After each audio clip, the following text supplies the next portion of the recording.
Ahoj, vítejte u bezstarostného vaření z Beko. Moje jméno je Honza Albrecht a jsem vítěz soutěže Masterchef 2023. Dneska si společně připravíme takový tradiční recept a jsou to kapří hranolky se zeleným salátem.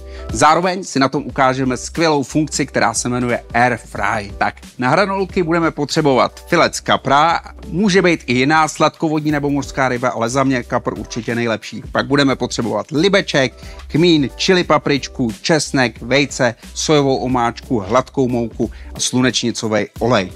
Na zelený salát budeme potřebovat zelí, kopr, citron, křen, bílej vinný ocet a samozřejmě taky budeme potřebovat pepř a sůl, protože bez toho to nejde. Úplně nejdřív si připravíme pastu, do které potom hranolky naložíme a necháme je v ní marinovat.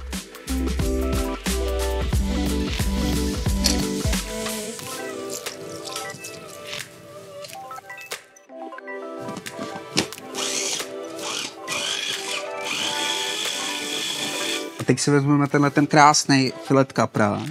Vidíte, že já jsem si tady ten filet takhle připravil, že jsem si do něj udělal takovýhle zářezy, tak abych zajistil to, že filet bude dokonale bez kostí. Tak, asi takováhle šířka je optimální. Když si podíváte prst, hranolka. Teď přidáme pastu.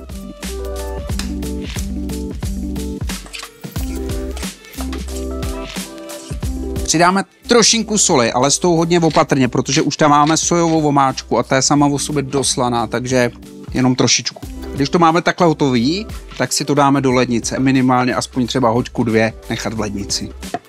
Tak, hranolky se nám krásně proležely v marinádě a teď je budeme dávat do hladké mouky a obalovat v hladké mouce. A pak přendávat na ten rošt Air Fry, který nahradí horkovzdušnou fritézu úplně krásně. Díky tady tomuhletomu roštu si vystačíte právě jenom s troubou a nepotřebujete žádný extra spotřebiče, který vám budou zbytečně zabírat místo. Tak, máme předehřáto a jdeme s tím do trouby na 20 minut cca. Než se nám hranolky osmaží do zlatova, nachystáme si salát.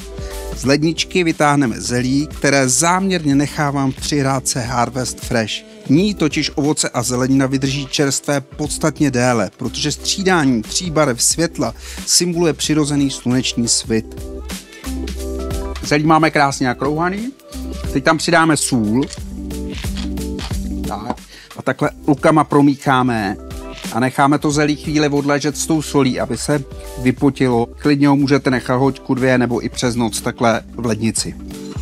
Teď už budeme dochucovat jenom. Já do zelí přidávám křen, takže si tady nastrouvám křen.